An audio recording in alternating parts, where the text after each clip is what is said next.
Loan અપાવવાના નામે લાખો રૂપિયાની ઠગાઈના કેસમાં અંબાલા સિટી પોલીસે મોટી કાર્યવાહી કરતા સુરતના કપડા વેપારી સંજીવ તનેજાની ધરપકડ કરી વર્ષ 2022માં નોંધાયેલી એફઆઈઆરમાં કાર્યવાહી કરવામાં આવી છે। આ માહિતી મુજબ ફરિયાદી મુકેશ કુમાર અલગ છેલ્લા 12 વર્ષથી સુરતની દેશરાજ એન્ડ સન્સ ફર્મ સાથે વેપાર કરતા હતા। દરમિયાન સંજીવન તનેજાએ પોતાના ઓળખીતાને વિદેશી બેંક અધિકારી તરીકે ઓળખાવીને પ્રોપર્ટી વગર મોટો લોન અપાવવાનો વિશ્વાસ અપાવ્યો અને એડવાન્સ રકમ માંગી હતી।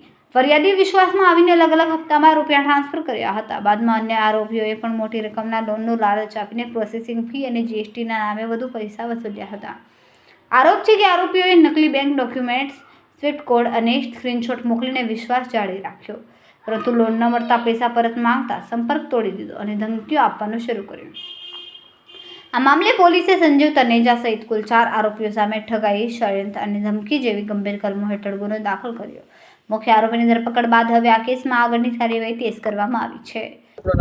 દીપાંશુ ખુરાના શું બનાવ બન્યો હતો અને શું કાર્યવાહી છે હાલ? 2022માં સંજીવ તનેજા કરીને એક ફરિયાદી છે જે આપણા વેપારિક વર્ગમાં એક બહુ સારી રીતે અહીંયા સારોલી મુકામે કામ કરે છે। એ સન્ની ફેશન જે અંબાલાની અંદર છે, જેના ઓનરનું નામ છે મુકેશ અલગ, એમનાથી મળેલો।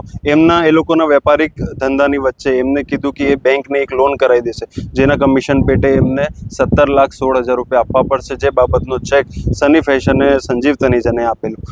જે ચેકનો દુરુપયોગ કરી એમને સુરત સિવિલ કોર્ટની અંદર એક્સ પાર્ટે ઓર્ડર લઈ લીધો અને સન્ની ફેશનના મુકેશ અલગને એક્સ પાર્ટી જજમેન્ટ કરાવી દીધી। એના પછી અને જ્યારે આ બધા ખોટા દસ્તાવેજો ખબર પડ્યા કે આજે બેંકના જે 5,72,00,000ના જે ઇસ્યુ થયેલા દસ્તાવેજો છે તે બધા ખોટા છે, ત્યારે મુકેશ અલગે અંબાલાની અંદર 2022માં જ એક એફઆઈઆર કરાવેલી ધોખાધડીને વિશ્વાસઘાતની સંજીવ તનેજા વિરુદ્ધ।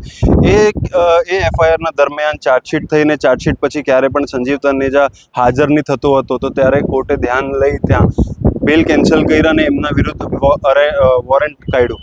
વોરંટ કાઢ્યા પછી 11મા મહિનામાં જ્યારે વોરંટ કાઢ્યો એના પછી સંજીવ તનેજા ત્યાં એમના ઘરે કે દુકાને મળતો નહીં હતો। વખતો વખત અંબાલા પોલીસથી અહીંયા પોલીસ આવીને એ લોકો ખાલી હાથ ઘરે જતા હતા। બટ ગઈકાલે સંજીવ તનેજાએ એક અર્પિત ધોત્રા અને મુકેશ અલગના જે ભાઈ છે મનીષ અલગ, એમને પ્રેશર કરવા માટે ખોટી એફઆઈઆર કરી સારોલી પોલીસ સ્ટેશનમાં। ત્યારે અમને ખબર પડી કે સંજીવ તનેજા હજી સુરતની અંદર છે ને એક્ટિવ છે ને વેપારી વર્ગમાં બેસી હજી લોકો સાથે અલગ અલગ જગ્યાએ છેતરપિંડી કરે છે।